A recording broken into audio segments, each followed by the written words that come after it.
Imagine owning a Formula One team, a cricket franchise, a private yacht worth millions, a fleet of aircraft, a mansion in every major city on Earth. Imagine throwing parties so extravagant that celebrities flew in from across the world just to attend. Imagine being called the king of good times, not as a joke, but as a title an entire nation accepted. Now imagine losing all of it. Not slowly, not quietly, but in the most spectacular, humiliating and public collapse in the history of Indian business. This is the story of Vijay Mallya. And if you think you know how it ends, you do not. Vijay Mallya was born in 1955 in Karnataka, India. His father Vijay Mallya had built United Breweries into one of India's most respected business empires. When Vijay died in 1983, Vijay was just 28 years old. Most people expected the company to struggle. What happened instead was something nobody predicted. Vijay Mallya did not just maintain what his father built. He exploded it. Kingfisher beer became the most recognizable beer brand in India. Every celebration, every cricket match, every gathering of friends, Kingfisher was there. By the early 2000s, Mallya controlled over 50% of India's beer market. He was not just a businessman.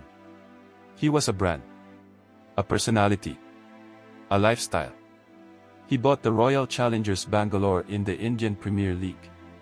He put Force India on the Formula One grid, competing against Ferrari, against Mercedes, against the greatest teams in motorsport.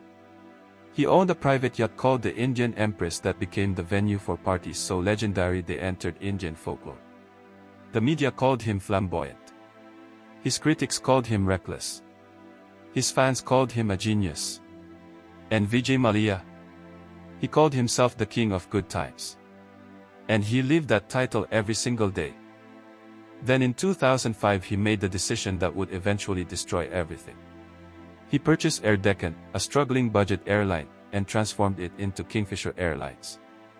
But this would be no ordinary airline.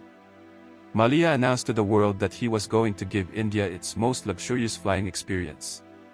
Leather seats, designer uniforms, world-class in-flight entertainment.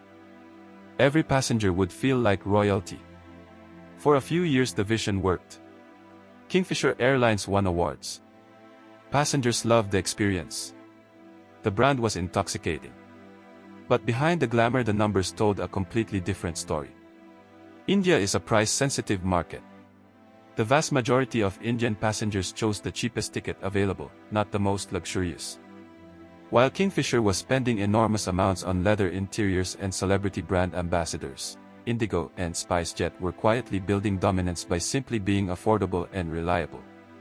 Kingfisher was bleeding money from almost the very beginning.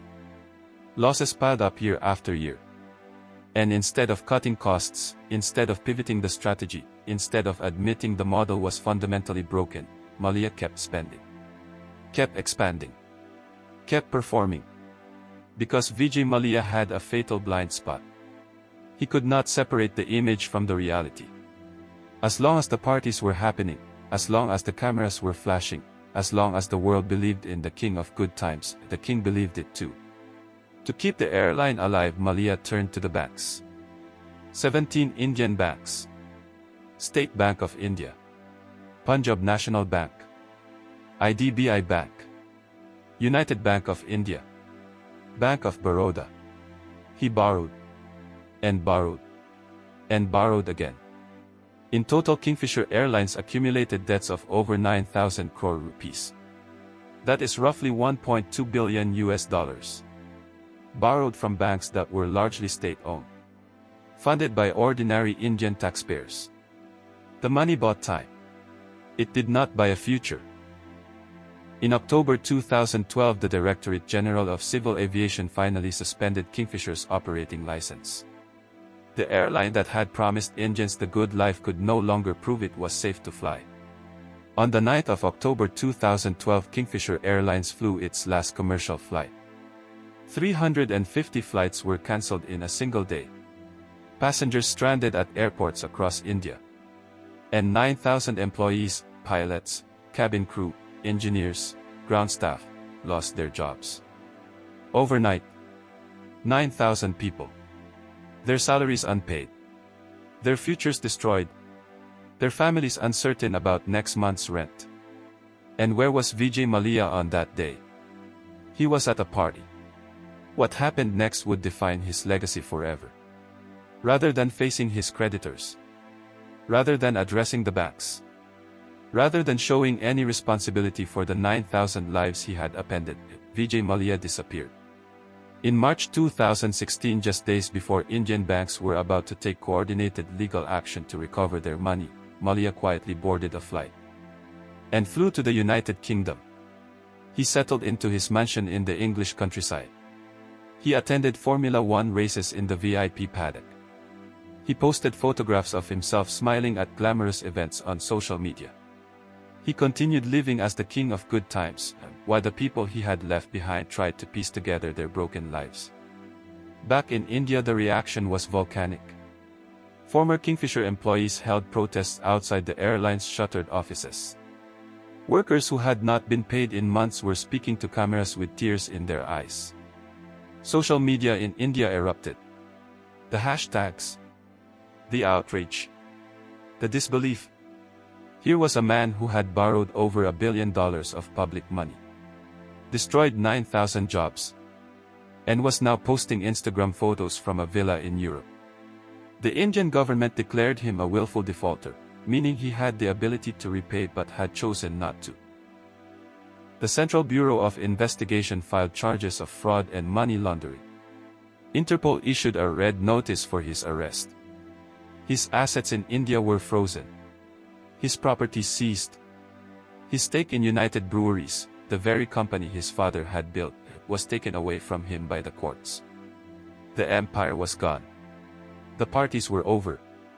The title meant nothing. But Mallya had one weapon left, money.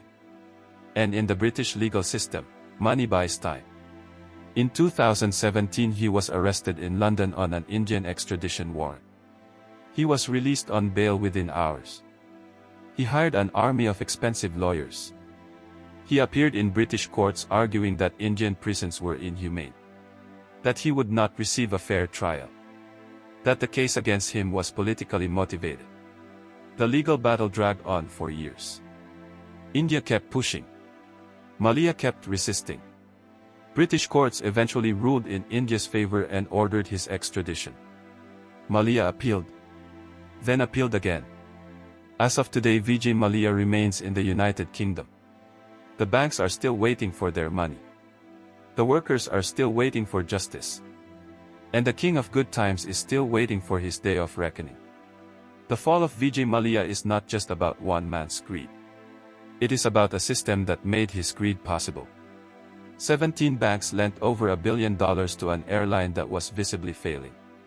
Due diligence was ignored. Political connections smoothed the path for loans that should never have been approved.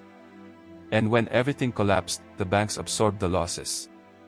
The taxpayers absorbed the losses. The workers absorbed the losses. Mallya absorbed nothing. He was already gone. This is what happens when image becomes more powerful than substance. When the performance of success replaces actual success. When an entire system is too dazzled by a personality to ask the most basic question, is any of this actually real? The king of good times built an empire on borrowed glamour. The glamour ran out. The borrowed part remained. And somewhere in England, the king is still living well. If this story hit different for you, subscribe to Fallen Giants. Because the next giant we cover fell even harder. And this time, it is closer to home than you think.